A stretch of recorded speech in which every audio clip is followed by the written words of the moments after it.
Tonight, a major shift in the Ukraine war. Officials in Kyiv have formally confirmed that Ukraine and the United States will enter direct negotiations in Switzerland using Washington's controversial 28-point peace proposal as the foundation. The plan, drafted by U.S. envoy Steve Witkoff and Russian intermediary Kirill Dmitriev, reportedly incorporates many long-standing Russian demands, including territorial concessions, limits on Ukraine's military, and a permanent block on Kyiv joining NATO. I've spoken with their people. We have a plan. It's horrible what's happening. It's a war that should have never happened. It would have never happened if I was president, and it's a shame. And I thought they should have acted quicker. But it's a cold winter, and a lot of the you talk about utilities, but a lot of the big energy-producing plants have been under attack, to put it mildly, to put it nicely.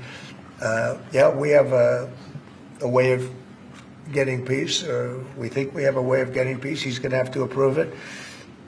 Just so sad, so many people. Last month they lost 25,000 soldiers. This is something, we haven't seen anything like this since the Second World War. And they're averaging 6,000 or 7,000 a week between the two of them, dead soldiers. And it goes on, and I think they're getting reasonably close, but I don't want to predict. Ukraine's chief negotiator, former Defense Minister Rustem Umerov, said consultations with senior American officials will begin over the next few days and will focus on possible parameters of a future peace deal. He emphasized that this stage is meant to align U.S.-Ukrainian strategy before any broader talks.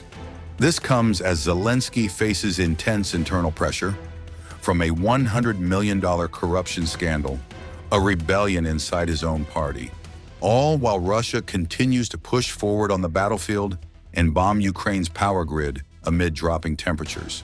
Ukrainians, men and women, in the life of every nation, there comes a moment when everyone needs to speak honestly, calmly, without speculation, rumors, gossip, or anything unnecessary. Just as things are, just as I always try to speak with you. Right now is one of the most difficult moments in our history. Right now, the pressure on Ukraine is among the greatest we've ever faced. Now, Ukraine may be facing a very difficult choice, either the loss of dignity or the risk of losing a key partner, either a complicated 28 points or an extremely hard winter, the hardest yet, and further risks. A life without freedom, without dignity, without justice. And for us to trust the one who has already attacked us twice. The leaked U.S.-Russia peace plan, ceding territory, Russia currently occupies, shrinking Ukraine's armed forces, guaranteeing Ukraine will not join NATO, Russia taking control of all of Donbass.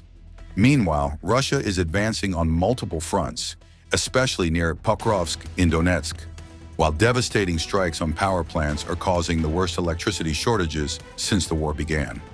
Yes, right now, the Trump plan for addressing the ongoing crisis, which is made up of a comprehensive set of 28 specific points, is actively and increasingly entering into the broader global debate on this important issue. Could I ask you, before we begin, to review the main policy issues and share your opinion on this plan and how it relates to your recent negotiations with Trump and Rezko? Yes, of course. There is no secret here. We have hardly discussed this publicly, only in the most general terms. But it's not a secret at all.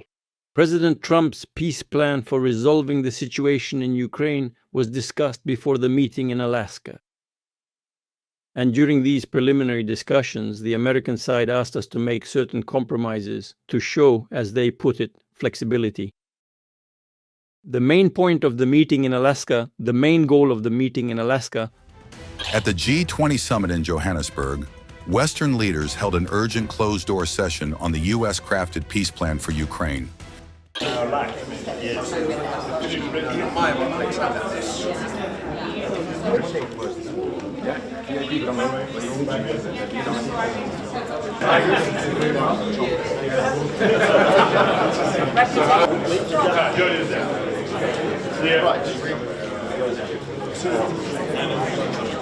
Volevano ripetere? Sì. E io lo sapevo. Okay, we can start.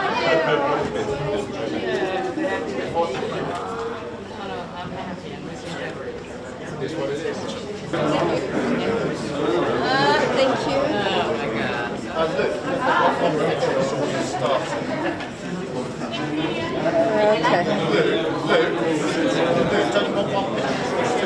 Yes. Sorry.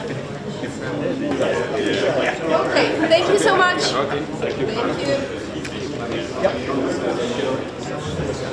During the negotiations in Anchorage, we confirmed that despite certain difficult issues, complications on our side, nevertheless, we agree with these proposals and are ready to show the flexibility that was suggested to us. On all these issues, we have thoroughly informed all our friends and partners in the Global South, including the People's Republic of China, India, and the Democratic People's Republic of Korea, South Africa, Brazil, many other countries, and of course the CSTO countries as well. All our friends and partners, I want to emphasize this, all of them without exception, supported these possible agreements. However, we see that after the negotiations in Alaska, there was a certain pause on the American side. And we know that this is connected to an effective refusal by Ukraine of the peace settlement plan proposed by President Trump. I believe that is precisely why a new version appeared, essentially a modernized plan now consisting of 28 points. We have this text. We received it through the existing channels of communication with the American administration. I believe that it too can be included in the main text. It is not being discussed. And I can suggest why. I believe the reason is the same. The US administration has so far been unable to secure the consent of the Ukrainian side. Ukraine is against it. Apparently, Ukraine and its European allies are still under certain illusions and continue to dream of inflicting a significant defeat on Russia, a strategic defeat on the battlefield. I think the basis for such a position is not so much a low level of competence, though I won't discuss that aspect now, but most likely this position is due to a lack of objective information about the situation, the real situation on the battlefield.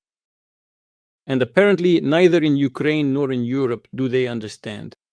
What could this ultimately lead to? Just one of the most recent examples is Kupiansk. Not long ago, as we remember, on November 4th, just 2 weeks ago, there were public statements in Kyiv claiming that there were no more than 60 Russian servicemen in this city, and that within the next few days, as was said, the city would be completely unblocked by Ukrainian forces. But I want to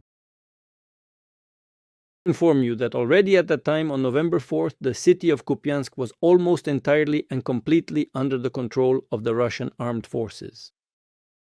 Our guys, as they say, were just finishing up, clearing only certain neighborhoods and streets. The fate of the city had already been completely decided by that point. What does this tell us?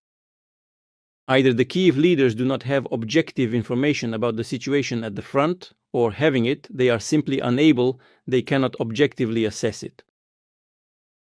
If Kyiv does not want to discuss President Trump's proposal and refuses to do so, then both they and the European warmongers must understand that the events that took place in Kupiansk will inevitably be repeated in other key sectors of the front. Maybe not as quickly as we would like, but inevitably this will happen again. And overall, this suits us because it leads to achieving the goals of the special military operation by military means, through armed struggle. But as I have said many times before, we are also ready for peaceful negotiations to resolve the issues by peaceful means.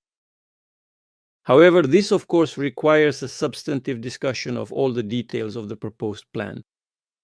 We are ready for this.